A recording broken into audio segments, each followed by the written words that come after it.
नमस्कार। कभी रात में आसमान को देखा है और अचानक चांद को एक अजीब गहरे लाल रंग में बदलते पाया है? इसी कमाल की घटना को ब्लड मून कहते हैं। अब देखिए, नाम थोड़ा नाटकीय जरूर लगता है, पर इसके पीछे का जो विज्ञान है ना, वो बहुत ही खूबसूरत है। तो चलिए आज इसी रहस्य से पर्दा उठाते हैं। हाँ, यही वो सवाल है जिसने हजारों सालों से हम इंसानों को सोचने पर मजबूर किया है। मतलब, हमारा चमकीला चांदी जैसा चांद आखिर तांबे की तरह लाल क्यों हो जाता है? इसका जवाब हमारे सोलर सिस्टम के एक बहुत ही दिलचस्प खेल में छिपा हुआ है। अच्छा, इसके लाल रंग के राज को खोलने से पहले ये समझना जरूरी है कि आखिर ये होता कब है। सब कुछ सूरज, हमारी पृथ्वी और चांद के एक सीधी लाइन में आने पर निर्भर करता है। एक बिल्कुल सटीक खगोलीय तालमेल। तो सबसे पहली और जरूरी बात, ब्लड मून कोई डरावनी चीज नहीं है। ये असल में पूर्ण चंद्र ग्रहण यानी टोटल लूनर एक्लिप्स का एक पॉपुलर नाम है। ये पूरी तरह से एक नेचुरल और सेफ घटना है। जरा कल्पना कीजिए कि हमारा सौरमंडल एक बहुत बड़ा स्टेज है।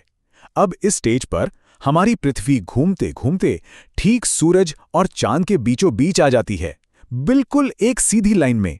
बस यही दुर्लभ अलाइनमेंट उस घटना की शुरुआत करता है जिसे हम ग्रहण कहते हैं। तो इस अलाइनमेंट में होता क्या है? सूरज की रोशनी पृथ्वी की तरफ आती है, लेकिन हमारा ग्रह उसे बीच में ही रोक लेता है। इससे पृथ्वी की एक बहुत बड़ी परछाई बनती है जो सीधे चांद पर पड़ती है। पर यहां एक सवाल उठता है, अगर पृथ्वी की परछाई चांद को ढक लेती है तो चांद पूरी तरह काला क्यों नहीं हो जाता? और बस यहीं से कहानी का सबसे मजेदार हिस्सा शुरू होता है। चांद का लाल दिखना कोई इत्तेफाक नहीं है, बल्कि यह हमारे अपने ग्रह यानी पृथ्वी के वायुमंडल का एक अद्भुत करतब है। आइए देखते हैं कि यह जादू होता कैसे है। इसको ऐसे समझिए जैसे सूरज की रोशनी एक बहुत बड़ी छलनी से गुजर रही हो, और वो छलनी और कुछ नहीं, हमारी पृथ्वी का वायुमंडल है। ये वायुमंडल सूरज की रोशनी के साथ कुछ बहुत ही इंटरेस्टिंग करता है। तो होता यह है कि जब सूरज की रोशनी हमारे एटमॉस्फेयर से टकराती है तो नीले और हरे रंग की छोटी छोटी लाइट वेव्स हवा के कणों से टकराकर बिखर जाती हैं। वैसे इसी वजह से दिन में हमें आसमान नीला दिखाई देता है, लेकिन लाल और नारंगी रंग की जो लंबी वेव्स होती हैं वो इस बिखराव से बचकर सीधे निकल जाती हैं। अब सोचिए, ये जो बची हुई लाल नारंगी रोशनी है वो पृथ्वी के किनारों से गुजरते हुए थोड़ी सी मुड़ जाती है और सीधा चांद की सतह को रोशन करती है।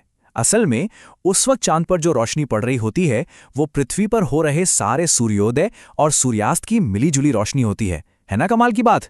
ये हमारे ग्रह की परछाई का एक खूबसूरत रिफ्लेक्शन है। तो अब जब हम इसके पीछे का विज्ञान समझ गए हैं, तो चलिए कुछ और मजेदार फैक्ट्स पर नजर डालते हैं जो इस घटना को और भी खास बनाते हैं। कुछ बातें हैं जो याद रखने जैसी हैं। पहली, ये बिल्कुल भी खतरनाक नहीं है। दूसरी, ये हमेशा पूर्णिमा की रात को ही होता है। तीसरी, इसके लिए सूरज, पृथ्वी और चांद का अलाइनमेंट एकदम परफेक्ट होना चाहिए। और सबसे दिलचस्प बात, हर ब्लड मून का लाल रंग एक जैसा नहीं होता, उसकी चमक और गहराई बदल सकती है। तो ये रंग बदलता क्यों है? इसका कारण है हमारे वायुमंडल की हालत। अगर एटमॉस्फेयर बहुत साफ है तो चांद चमकीला लाल दिखेगा, लेकिन अगर हवा में बहुत ज्यादा धूल, बादल या ज्वालामुखी की राख है तो ज्यादा रोशनी रुक जाएगी और चांद का रंग गहरा धुंधला सा लाल हो सकता है। मतलब हर ब्लड मून अपने आप में यूनिक होता है। विज्ञान हमें बताता है कि ये कैसे और क्यों होता है, लेकिन ये जानना भी बड़ा दिलचस्प है कि सदियों से इंसान इस घटना को किस नज़र से देखते आए हैं। चलिए मिथक से लेकर आज के वैज्ञानिक चमत्कार तक का ये सफर देखते हैं। इसके ड्रामेटिक लुक की वजह से ये समझना मुश्किल नहीं है कि क्यों कई पुरानी सभ्यताएं इसे एक बुरा शगुन या किसी बड़ी घटना का संकेत मानती थीं। जब तक विज्ञान ने इसे नहीं समझाया था, तब तक ब्रह्मांड को कहानी और मिथक से ही तो समझा जाता था। तो इस पूरी खगोलीय पहेली का सार क्या निकला?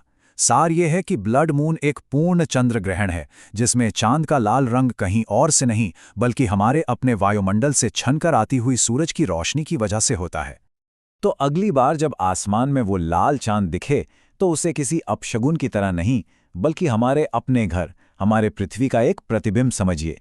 ये इस बात का सबूत है कि हम एक ऐसे जिंदा ग्रह पर रहते हैं जिसका वायुमंडल रात के आसमान पर अपनी एक खूबसूरत छाप छोड़ सकता है।